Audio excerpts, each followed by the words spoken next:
Bismillahirrahmanirrahim. Assalamualaikum warahmatullahi wabarakatuh. Alhamdulillahilladzi arsala rasulahu bil huda wa dinil haq liyuzhirahu 'alad dini kullihi wa kafa billahi shahida. Asyhadu an la ilaha illallah wahdahu la syarikalah wa asyhadu anna Muhammadan 'abduhu wa rasuluhu alladzi la nabiyya ba'dah. Allahumma shalli ala Muhammadin wa ala alihi wa ashabihi wa man tabi'ahum bi ihsanin ila yaumil qiyamah ma ba'du.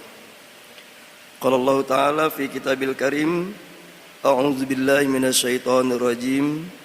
Ya ayyuhalladzina amanu la takunu kalladzina kafaru wa qalu li ikhwanihim idza darabu fil ardi aw kanu ghuzzan law kanu indana ma matu wa ma qutilu liyaj'alallahu dzalika hasratan fi qulubihim wallahu yuhyi wa yumiit wallahu bima ta'maluna basir.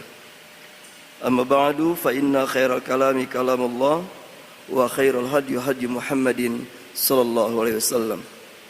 Jamaah salat Isya dan tarawih Masjid Al-Hidayah yang dirahmati Allah Subhanahu wa taala.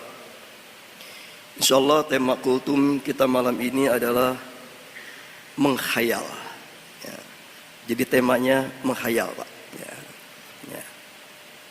Saya yakin hampir kebanyakan kita pernah menghayal. Betul nggak, Pak? Ya, pernah menghayal, Pak? Ya. Bahkan ada orang mengatakan bahwa cita-cita itu kadang-kadang berawal dari khayalan, ya, berkhayalan. Nah, di dalam Islam, apakah boleh atau tidak kita menghayal, Pak? Kira-kira boleh atau tidak, Pak, menghayal?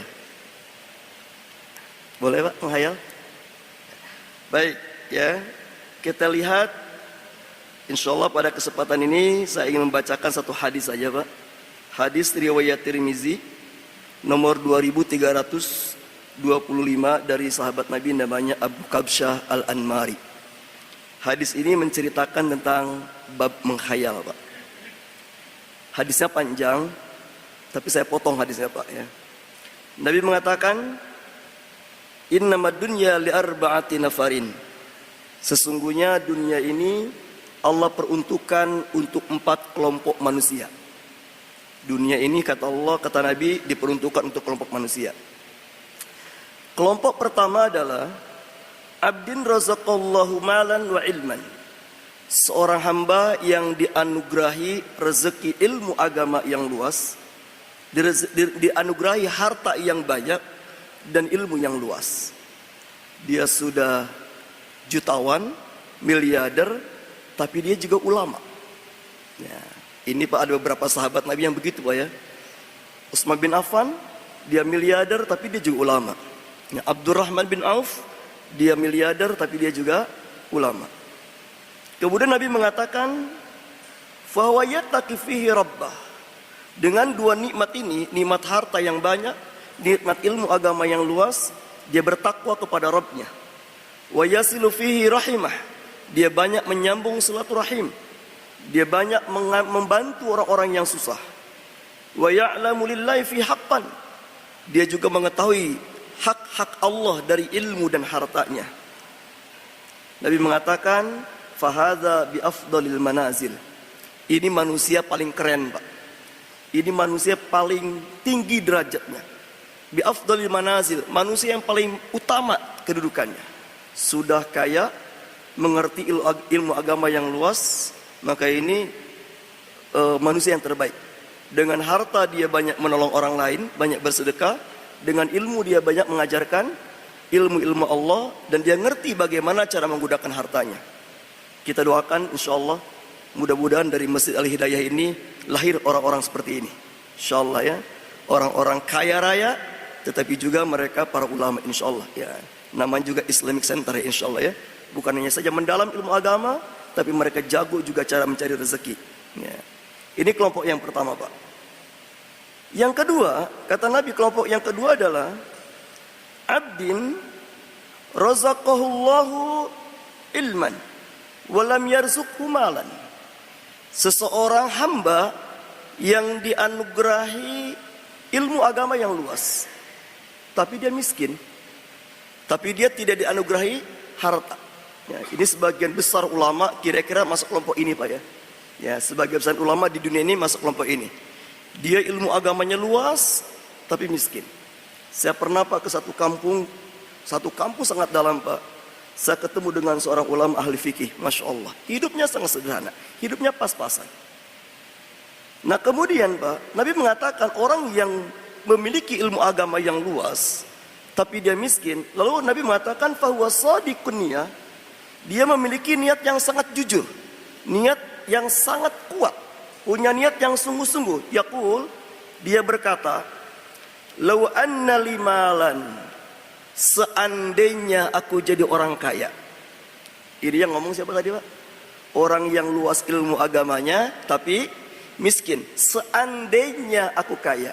Ini kata-kata seandainya kira-kira apa namanya Pak? Menghayal kan Pak ya? Menghayal. Dia mengatakan seandainya aku jadi orang kaya, la amiltu bi amali fulanin. Aku akan banyak beramal seperti orang yang pertama tadi. Orang pertama kaya raya, ilmu agamanya luas, dia banyak beramal soleh. Nah kata yang kedua, yang tidak punya harta tapi punya ilmu agama, dia menghayal. Seandainya aku jadi orang yang kaya raya, aku akan banyak beramal seperti orang pertama. Fahuwa biniyatihi, dia punya niat yang sangat kuat, nggak main-main Pak niatnya Pak. Tapi menghayal. Kira-kira apa komentar Nabi Pak? Kepada orang yang luas ilmu agamanya, kemudian dia berhayal kalau punya banyak harta, ya, bahwa apa misalkan punya harta terbatas, menghayal, andai saya punya uang miliaran, ku selesaikan pembangunan Masjid Al-Hidayah ini sendirilah. Nah, kira-kira Pak, boleh atau tidak boleh Pak? Lihat Pak komentar Nabi Pak. Ini yang menarik Pak. Orang yang ilmu agamanya luas, tapi dia miskin, lalu dia berhayal kalau jadi orang kaya, dia ingin melakukan amalan seperti pertama. Apa komentar Nabi Pak? Nabi mengatakan, fa'ajruhuma sawaun. Masya Allah Pak. Pahala orang yang nomor 2 ini Pak, sama persis dengan pahala orang yang pertama. Masya Allah Pak. Yang pertama punya banyak harta, banyak bersedekah. Yang nomor 2, dia cuma punya ilmu agama, ngerti ilmu agama Pak. Dia cuma menghayal, andai aku jadi orang kaya, aku akan banyak bersedekah. Aku selesaikan pembangunan Masjid Al-Hidayah BCC ini. Yang menarik apa komentar Nabi Pak? Pahala keduanya sama. Yang pertama benar-benar bersedekah.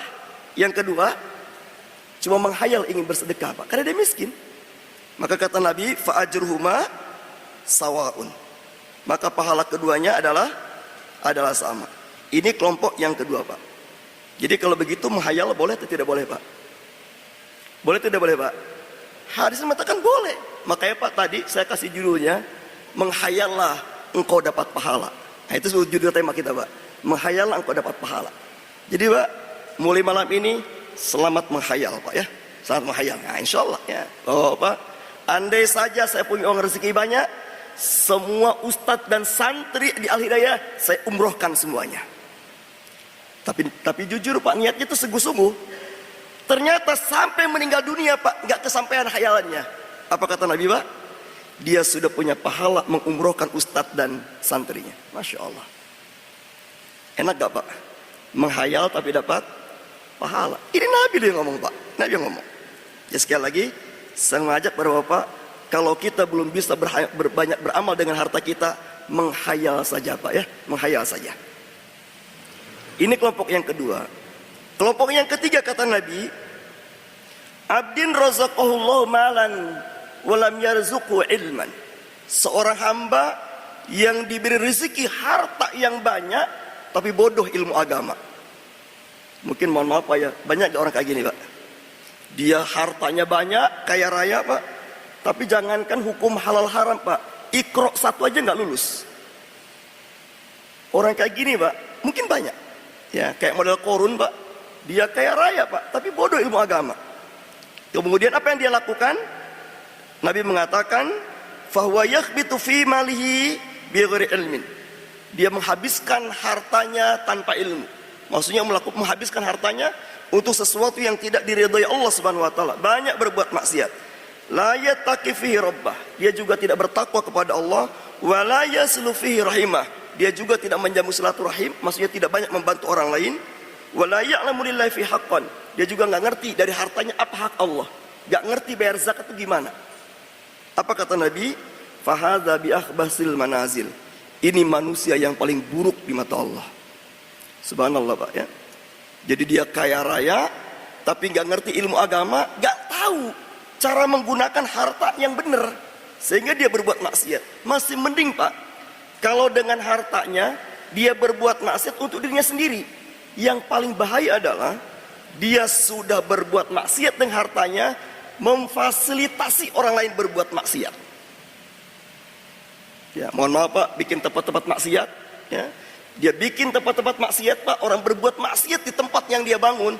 Setiap orang yang berbuat maksiat di situ dia dapat dosanya. Maka wajar kata Rasulullah Pak, ini manusia yang paling buruk di mata Allah Subhanahu wa taala. Ini kelompok yang ketiga. Semoga Allah jauhkan kita dari kelompok yang ketiga Pak. Berarti yang keempat apa Pak? Tadi kan kaya, pinter agama. Yang kedua pinter agama, miskin. Yang ketiga kaya, bodoh agama. Berarti yang keempat apa Pak? Ya, yang keempat nggak ada lain Pak ya. Abdun lam yarzuqullahu malan wala ilman. Seorang hamba yang tidak diberi rezeki ilmu dan harta. Udah miskin, bodoh lagi. Ya, udah miskin, bodoh lagi Pak. Udah hidupnya susah, gak pernah lagi mau duduk di majelis ilmu Pak. Bodoh. Terus kata Nabi, fahuwa yaqul, lalu dia berkata, yang nomor 4 ini Pak, udah miskin, bodoh lagi. Hobinya cuma nonton sinetron Pak. Ya, nonton sinetron Pak ya. Tukang bubur naik haji, dihayalin sama dia. Oh, gampang banget naik haji ya. Nah, kira-kira begitu Pak ya. Dia mengatakan, lau anna limalan la amiltu fi bi amali fulanin. Andai saja aku punya harta yang banyak, dia bilang, kata yang miskin dan bodoh ini, kalau aku punya harta yang banyak, aku akan beramal seperti yang nomor 3. Yang nomor 3 tadi siapa Pak? Yang dia kaya, tapi dengan kekayaannya banyak berbuat maksiat. Dia bilang, kalau aku jadi orang kaya, aku ingin beramal seperti orang nomor 3. Enak, bisa jalan-jalan ke luar negeri, bisa ganti-ganti perempuan, ya bisa berbuat ini, berbuat itu, maksudnya kepada kemaksiatan Pak. Tapi ini cuma menghayal. Apa komentar Nabi Pak? Wa fawizruhuma sawaun. Dosanya sama dengan nomor 3. Subhanallah. Jadi menghayal berbuat maksiat Pak, itu sudah kena dosa. Ya. Orang miskin menghayal ingin berbuat maksiat, kena dosa. Orang kaya berbuat maksiat, kena dosa. Enakan mana Pak? Enakan mana Pak? Enggak ada yang enak dua-duanya Pak ya. Enggak ada yang enak Pak. Jadi kesimpulannya, yang nomor 4 ini menghayal tapi kena dosa. Kalau begitu boleh menghayal Pak? Boleh menghayal? Tidak boleh. Jadi Pak, kesimpulannya, menghayal itu ada 2 hukumnya. Ada yang boleh dan berpahala, dan ada yang haram berdosa. Apa menghayal yang boleh Pak? Menghayal yang boleh Pak syaratnya 2. Menghayal yang boleh syaratnya 2. Yang pertama Pak, yang dihayalkan sesuatu yang belum terjadi. Tadi Pak yang nomor 2 tadi Pak, dia mengatakan seandainya aku jadi orang kaya, aku akan bersedekah. Sudah terjadi belum kayaknya? Belum terjadi. Jadi Pak, menghayal yang boleh kepada sesuatu yang belum terjadi. Sebagaimana Rasulullah SAW mengatakan, seandainya aku, kata Nabi, tahun depan masih hidup, aku akan puasa Muharram 2 hari, 9-10. Menghayal bukan tuh Pak? Menghayal. Tapi ternyata Nabi gak keburu meninggal, sehingga tahun depan Nabi tidak puasa Muharram 2 hari. Jadi menghayal yang boleh Pak, yang pertama kepada sesuatu yang sudah terjadi. Yang kedua syaratnya, maksudnya niatnya untuk berbuat baik. Ya. Jadi walaupun belum terjadi, tapi niatnya berbuat buruk, ya nggak boleh. Ya. Jadi sekali lagi Pak, menghayal itu boleh dengan 2 syarat. Yang dihayalkan yang belum terjadi, yang kedua niatnya untuk berbuat kebaikan. Itu yang boleh. Sementara menghayal yang tidak boleh Pak, sebabnya 2. Menghayalkan sesuatu yang sudah terjadi, Misalkan begini Pak ya, ada bapak dulu tidak jadi menikah dengan seorang perempuan. Tidak jadi Pak, karena tidak cocok. Ya, putuskan tidak jadi nikah. Ternyata 30 tahun kemudian ketemu lagi dengan perempuan itu. Sekarang dia jadi menteri BUMN, menteri keuangan misalkan Pak. Jadi menteri dia Pak. Bapak bilang, coba seandainya dulu aku nikah dengan wanita itu. Ini sudah terjadi atau belum Pak? Sudah terjadi Pak ya. Padahal wanita itu kalau nikah dengan kita belum tentu jadi menteri kan Pak ya. Jangan-jangan kalau wanita itu menikah dengan Bapak jadi wakil presiden gitu Pak ya. Nah, kira-kira begitu Pak ya. Jadi presiden. Ini nggak boleh menghayalkan kepada sesuatu yang terjadi. Namanya Pak, namanya penyesalan. Dan jamaah rahimakumullah dalam Al-Quran surat ketiga ayat 156 Pak, menyesali yang sudah terjadi, menghayalkan sesuatu yang sudah terjadi, itu adalah mentalitas orang kafir. Ya, dalam surat ketiga ayat 156 kata Allah, ya ayyuhalladzina amanu la takunu kalladzina kafaru. Orang-orang beriman, jangan pernah kalian seperti orang kafir mengandai-andai kepada sesuatu yang sudah terjadi. Yang terjadi, terjadilah. Nggak usah diandai-andai Pak.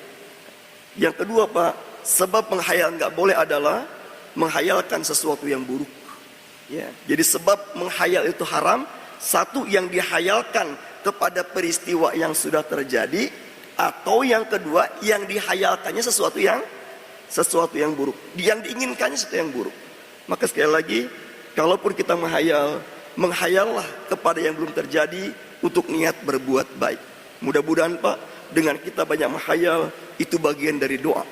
Rasulullah mengatakan dari Aisyah, kalau kalian menghayal yang baik, maka perkuatlah, pertajamlah. Karena sesungguhnya menghayal yang baik itu adalah bagian dari doa. Jadi jamaah rahimakumullah, hadis ini menunjukkan bahwa betapa pentingnya beramal soleh. Sampai ketika kita belum mampu beramal soleh pun, maka kita boleh menghayalkan amal soleh itu. Masya Allah, dengan begitu saja kita sudah dapat pahala di sisi Allah Subhanahu wa Ta'ala. Sekali lagi, selamat menghayal. Ya, mudah-mudahan setiap khayalan kita berpahala di sisi Allah Subhanahu wa Ta'ala. Subhanakallahumma bihamdika asyhadu an la ilaha illa anta astaghfiruka wa atubu ilaik. Mohon maaf atas segala kekurangannya. Wassalamualaikum warahmatullahi wabarakatuh.